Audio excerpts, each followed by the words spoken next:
Hai halo, jumpa lagi dengan saya di Inspirasi Channel ya. Kali ini kita coba bahas tentang 5 jenis pinjaman bunga rendah bagi yang butuh dana cepat. Ini menarik sekali ya. Pinjaman bunga rendah banyak diminati oleh masyarakat. Bagaimana tidak, bunga yang tinggi seringkali membuat total angsuran semakin membengkak. Hal ini tentu berdampak buruk terhadap kesehatan finansial guys. Meski begitu, Anda tidak perlu khawatir ketika mengajukan pinjaman karena Anda bisa memilih jenis pinjaman dengan bunga rendah yang banyak ditawarkan oleh beberapa bank. Untuk itu, yuk kita simak pembahasannya di sini ya. Jangan kemana-mana. Silahkan sebelumnya di like, komen, dan subscribe channel ini.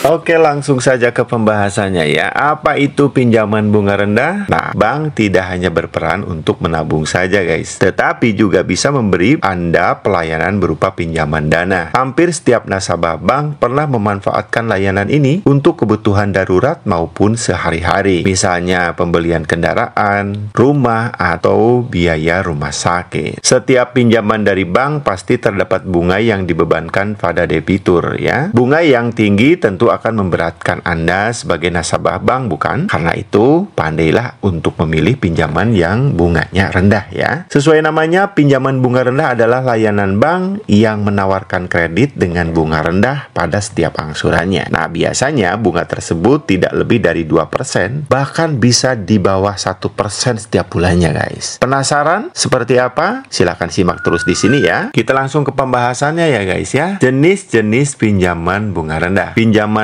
bank tidak hanya sebatas satu jenis saja, melainkan ada berbagai macam pinjaman bunga rendah yang bisa disesuaikan dengan kebutuhan Anda. Menarik bukan? Nah, jenis pinjaman bunga rendah yang pertama adalah kredit pemilikan rumah atau KPR. Kredit pemilikan rumah atau KPR adalah pinjaman yang digunakan untuk biaya pembelian rumah guys. Adanya KPR membantu masyarakat dalam mewujudkan rumah impian mereka tanpa harus mengeluarkan banyak modal di awal dengan tenor bisa sampai 25 tahun. Menarik sekali guys ya. Nah, berikutnya bunga yang diberikan juga cukup bervariasi guys, tergantung dari kebijakan masing-masing bank. Mulai dari 6 sampai 10% per tahun dalam 1 sampai dengan 5 tahun pertama. Ya, contohnya ada di bank-bank BRI misalnya, Bank BNI dan lain sebagainya. Jenis pinjaman bunga rendah yang kedua, kredit tanpa agunan atau KTA. Nah, kredit tanpa agunan adalah sistem pinjaman dari bank tanpa menggunakan jaminan. Ini sangat menarik sekali guys ya. Jenis pinjaman ini cukup digemari oleh masyarakat. Selain tidak adanya jaminan, proses pengajuannya juga lebih mudah dibanding yang lain dan tentunya disertai bunga rendah guys ya. Contohnya adalah KTA yang ada di bank-bank, misalnya BRI, BNI dan lain sebagainya guys ya. Nah, KTA biasanya digunakan untuk kebutuhan yang mendesak seperti pendidikan, modal usaha, renovasi rumah dan sebagainya. Meski begitu, tak jarang nasabah yang memanfaatkan KTA untuk keperluan lain, misalnya membeli kendaraan bahkan liburan. Berikutnya, kredit dengan agunan. Kredit dengan bunga rendah berikutnya yang ketiga adalah kredit dengan agunan. Kebalikan dari KTA, kredit dengan agunan adalah layanan pinjaman yang mengharuskan nasabah menyerahkan jaminan berupa aset, misalnya sertifikat rumah. Pada umumnya, kredit agunan digunakan oleh nasabah yang memerlukan dana besar. Maka dari itu, tak heran bila jenis pinjaman ini membutuhkan waktu lebih lama dalam proses pencairannya, serta memiliki tenor pinjaman yang panjang. Tetapi, kabarnya bunga yang dibebankan lebih rendah daripada kredit tanpa agunan. Kredit dengan bunga rendah yang keempat, yaitu kredit multiguna atau KMG. Sama halnya dengan kredit agunan, kredit multiguna adalah jenis pinjaman yang pengajuannya harus disertai jaminan. KMG bisa menjadi solusi untuk memenuhi kebutuhan pribadi Anda. Salah satu contohnya KMG dengan pinjaman bunga rendah yang disediakan oleh bank-bank, misalnya Bank BRI, BNI, dan lain sebagainya. Banyak, setiap bank pasti ada salah satu contoh KMG ini. Berikutnya adalah kredit bunga rendah yang kelima, yaitu kredit pembelian mobil atau KPM. Kredit pembelian mobil adalah jenis pinjaman yang digunakan untuk pembiayaan pembelian kendaraan baru atau bekas bagi para nasabah sesuai dengan dengan keinginan mereka. Dengan begitu, tidak mustahil untuk memiliki mobil di usia muda. Meskipun tidak semua, namun telah banyak bank yang menyediakan layanan ini bagi para nasabahnya. Ya, salah satu contohnya adalah di Bank BNI misalnya, di Bank BCA, atau di setiap bank di seluruh Indonesia ada. Dengan fitur ini, Anda bisa memiliki mobil impian dengan pinjaman bunga rendah mulai dari 4,8% per tahun dan tenor hingga 5-7 tahun, guys. Nah, berikutnya, apa saja jenis-jenis bunga bank itu? Dalam dunia perbankan, terdapat 5 jenis suku bunga yang umum diterapkan, guys. Bagi Anda yang sudah familiar dengan pengajuan kredit, maka pasti sudah memahaminya. Suku bunga yang pertama adalah suku bunga flat. Suku bunga flat ini seringkali diterapkan pada kredit jangka pendek, seperti kredit tanpa agunan atau pembelian barang konsumsi seperti mobil dan handphone. Nah, perhitungan suku bunga ini merujuk pada pokok pinjaman di awal pada setiap periode angsuran, sehingga perhitungannya cukup sederhana. Kemudian, suku bunga yang kedua adalah suku bunga mengambang atau floating. Nah, suku bunga mengambang ini bersifat fleksibel, guys, ya. Dalam artian selalu berubah mengikuti besaran bunga di pasaran. Jika suku bunga di pasaran turun, maka beban bunga juga diturunkan, dan begitu juga sebaliknya. Suku bunga yang ketiga adalah suku bunga tetap atau fixed. Seperti namanya, suku bunga ini bersifat tetap dan tidak mengalami perubahan hingga masa tenor berakhir. Jadi, meskipun Anda mengambil tenor 25 tahun, beban bunga yang diberikan selama itu tidak akan naik atau turun. Suku bunga yang keempat adalah suku bunga efektif. Nah, berbeda dengan sistem bunga flat, suku bunga ini dihitung dari sisa jumlah pinjaman pokok pada setiap bulan yang telah dikurangi dengan penyusutan utang. Dengan artian, semakin sedikit sisa pinjaman Anda, maka bunganya semakin rendah. Ini menarik ya, guys, ya. Nah, suku bunga yang terakhir adalah suku bunga anuitas. Suku bunga anuitas dipakai untuk menyamakan jumlah angsuran pokok yang harus dibayarkan setiap bulan. Pada sistem anuitas, jumlah bunga pada awal periode cukup besar, namun akan semakin sedikit di akhir periode. Nah, sekarang sampai pada tipsnya. Tips memilih pinjaman bunga rendah. Berbicara mengenai pinjaman bunga rendah, Anda juga harus pandai menilai dan memilih bank yang tepat. Tidak cukup apabila hanya dengan mengetahui bunga yang ditawarkan oleh bank. Anda juga harus pandai menilai dan memilih bank yang tepat. Untuk itu, berikut adalah tipsnya. Yang pertama, tentukan besaran pinjaman. Pada umumnya, beban bunga yang harus Anda bayarkan sesuai dengan jumlah pinjaman yang diajukan. Semakin besar pinjaman, maka semakin besar pula bunganya. Karenanya, untuk mendapat pinjaman bunga rendah, sesuaikan total ajuan dengan kemampuan Anda. Tips yang kedua, perhatikan persyaratan dengan benar. Jangan terlalu tergiur dengan fitur pinjaman bunga rendah yang ditawarkan, ya. Anda juga harus teliti mengenai syarat-syarat dan ketentuannya. Pastikan syarat yang diberikan bisa Anda penuhi dan tidak merugikan dalam jangka panjang. Dan tips yang terakhir, melakukan perbandingan. Nah, agar mendapatkan pinjaman bunga rendah sesuai keinginan, Anda bisa melakukan perbandingan di beberapa bank. Dengan begitu, Anda bisa memutuskan bank mana yang paling cocok dengan kebutuhan dan kemampuan Anda. Selain itu, perhatikan juga kredibilitas bank tersebut. Itu dia penjelasan mengenai pinjaman bunga rendah, serta beberapa referensi dan tips dalam memilihnya. Semakin kecil bunga yang dibebankan, maka keuntungan yang Anda dapatkan semakin besar. Ingin tahu berbagai informasi mengenai aktivitas finansial yang menguntungkan? Simak terus di sini ya, di Inspirasi Channel yang membahas segala hal termasuk keuangan. Terima kasih sudah menyimak video ini, mudah-mudahan bermanfaat bagi kalian. Doa saya buat kalian semoga sehat selalu. Terima kasih. Assalamualaikum warahmatullahi wabarakatuh.